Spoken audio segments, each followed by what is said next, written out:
Okay. On the injury front, Will's going to go to IR.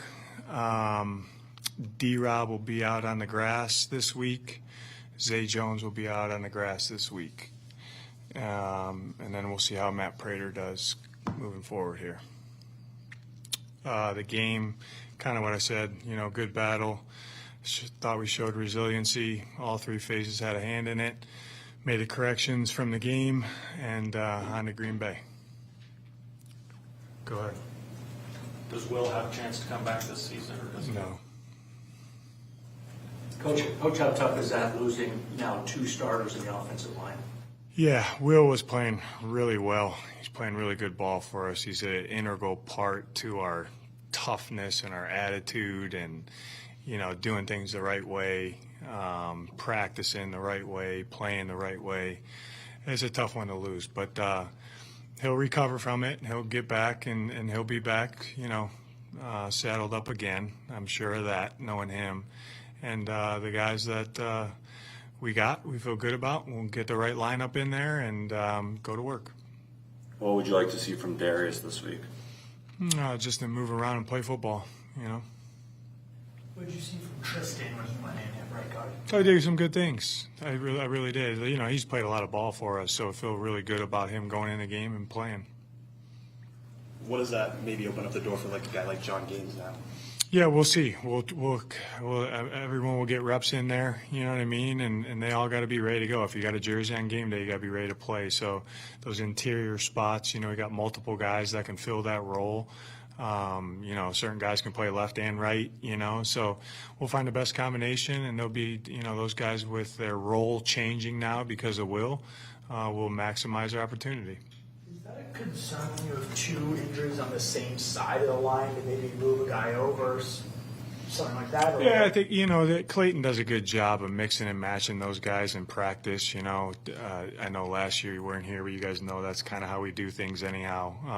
OTAs, training camp, you know what I mean? So we'll get the right blend and the right mix in there, and they'll be comfortable playing with each other. And the communication piece is obviously very important, Teo, with those guys. But we'll be on point.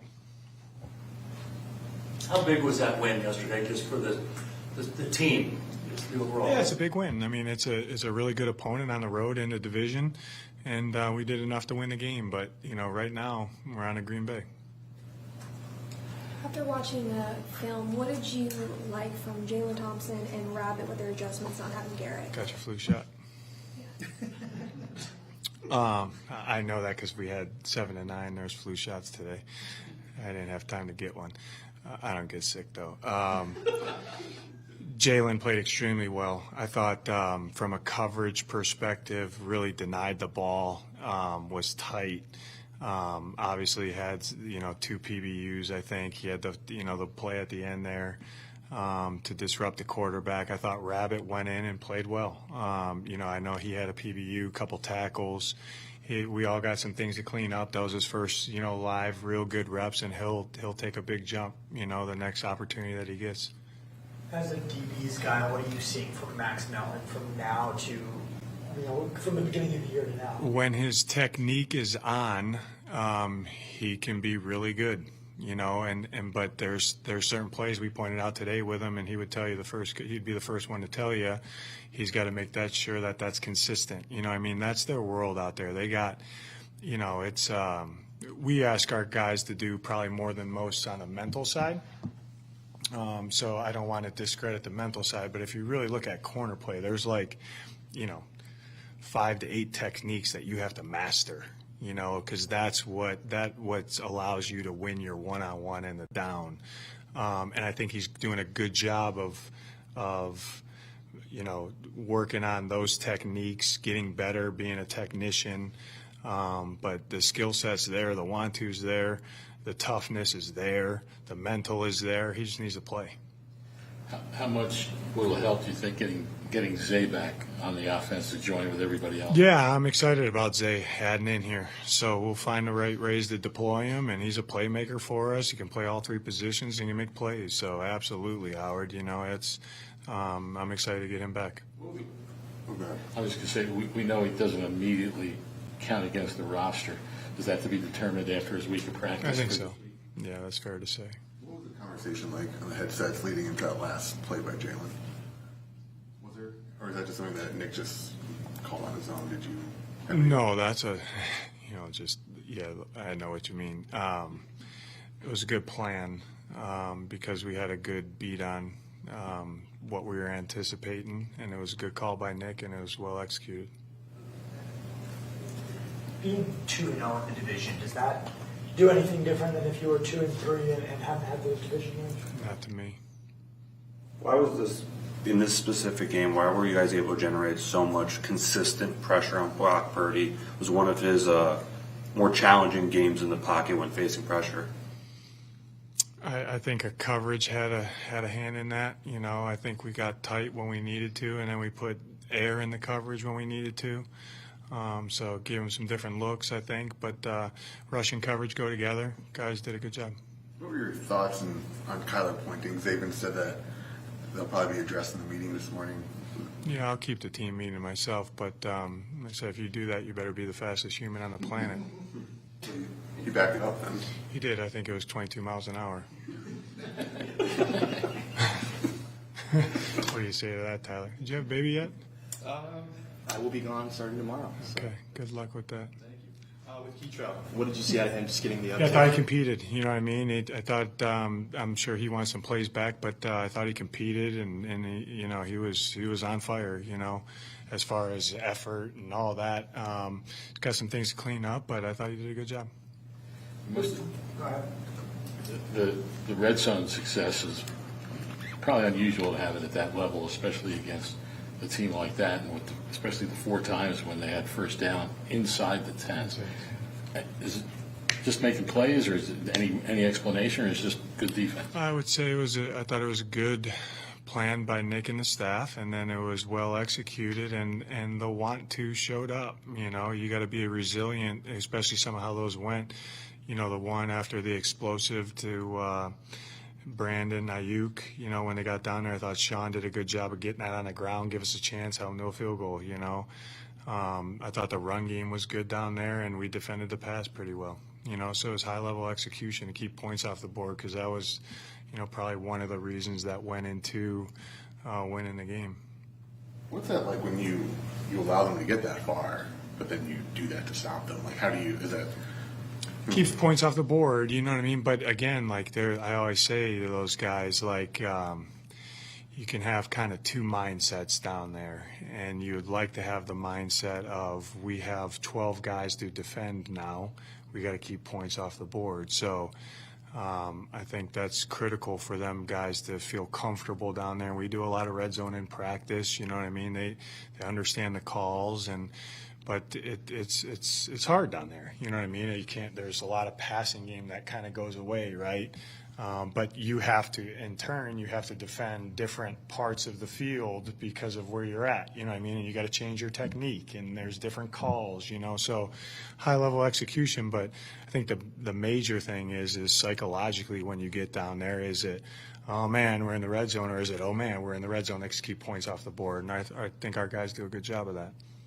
How good is it for a guy? Do you feel for a guy like Jesse, who just works, but hadn't been active, and then of course makes the big play? Maximize his opportunity, and his opportunities will continue. I know you move on in the week, but how proud are you of the guys this week? In the Very proud. Honestly, this is going to sound, you guys are probably going to not like this answer. I'm more proud of the week of practice than the actual game, probably, honestly. I really am.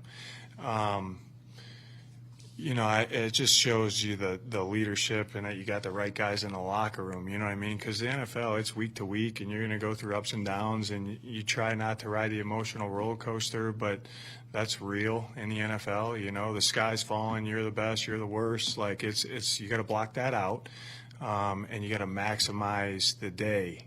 And I thought that, and I told him this, I thought Wednesday, Thursday, Friday, Saturday, we maximized the day, you know, on the grass, in the weight room, with our health bucket. You know, they did a really good job, because it took all of that to get it done. But they set themselves up to have a chance to win the game, you know, and they did that. So, and the challenge is now, to do it again. You talk about having the right guys. Obviously, you guys leaned on James Conner, and you leaned on him a lot. If you have a main running back, is he always going to have that trust? Is there something special about, in this case, Conner, but certain guys that you're willing to lean on them that hard late in the game like that? Depends who the player is, but yeah, I have full trust in James, and I know Drew does, and the offensive staff does, and the offense does. You know what I mean? He's an asset that we have that not a lot of people have. You know, he does a lot for us from just not only the playing side, the psychological, the leadership side, the lead by example side. I mean, this guy's in there, you know, before anyone's in there working on his legs today. You know what I mean? Like, it's just, that's who he is as a person at his core. Like, he just keeps the main thing, and he goes about his business and he works, man. Like, it's comforting.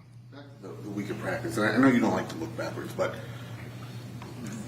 how critical was it to respond the way you guys did last week in terms of going forward? Critical, because if you don't have a good week of practice, you're probably not going to win a game. You know what I mean? So we are where we are right now. A lot of work to be done, a lot of corrections that need to get done. But if we keep stacking good days, good weeks, keep winning behavior, you know, on our mind, and do things the right way, you know, the league's fair. How can you tell that a week of practice is so good? Like, what makes a week so encouraging? The first thing I would look at is from my standpoint. You mean, Teo? Yeah.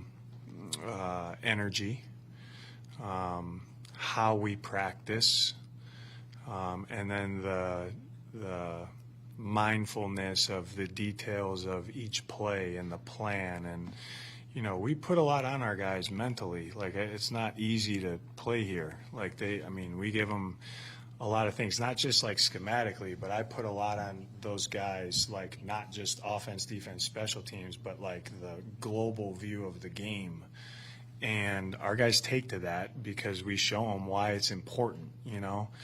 And so I expect them to know a lot, and they do. And when I ask questions in meetings, and I can tell by the response that they're on it, like that's a good thing. You know what I mean? So again, you're trying to behave in a way that's winning behavior. You know what I mean? And our process is kind of the same week to week, and then every game is different. But you got to take care of Monday through Saturday up until game point to have a chance to win, or you just won't. I mean, that's just how the NFL is. So to do that, like at a very high level, to even give yourself a chance to win, not to win the game, to even give yourself a chance to win. So our guys understand the correlation between that, and they go out and do it. You guys have the fewest penalties in the league thus far. What goes into having that kind of self-discipline on the field to not? Well, I always say penalties, like, and every crew is different, and that's a human element, a human component of the game. You know, technique is huge when it comes to penalties, and I think decision making is huge when it comes to penalties. So that's one of the things I'm talking about, Teo. We put a lot on our guys to understand the rules of the game and to play clean football, especially with what I want of us, how we play with effort and violence and motor and effort and all that stuff. Like, it can be a challenge to make bang split second decisions to make the correct decision. But we educate our guys and we show them, we point out the good, we point out the bad. And our guys do a good job of handling that. What's your thoughts on where Xavier Thomas is, especially with not being active yesterday? Yeah, he'll have a good week and be ready to go. Mac talked about how being here has exceeded his expectations. He's able to play free, play like he was in high school. Has he exceeded? Probably dominated in high school. Go ahead. Sounded like he's dominating now. Exactly. So I'm going to guess. Has he exceeded your expectations? I really didn't put any expectations on him when we signed him. We had a vision for him. We knew the character was right. I knew he was tough as nails, and he was a competitor. So obviously, and he was smart. So it's like, you know, and looking at his background, where he played in the past, like I do think that means something too. You know what I mean? So you guys know where he was trained. You know, so has he exceeded my expectations of the type of player that he is right now? No, because I kind of felt that and thought that. I do think that not knowing him, only knowing him for however many months now, not even a year, our relationship, right? What is that, 6 months, 7 months, something, in February when I met him. Where he's exceeded my expectations is the person and the leader that he is. And he is, you know, because you don't know when you buy somebody what that's going to look like. You know what I mean? You do your research, but it's not to say that it's right or wrong when they get here, right? And this guy is totally bought into what we do. You know what I mean? And he's exceeding my expectation of what I expect from him as far as being a Cardinal. And that's been cool to see. Thank you.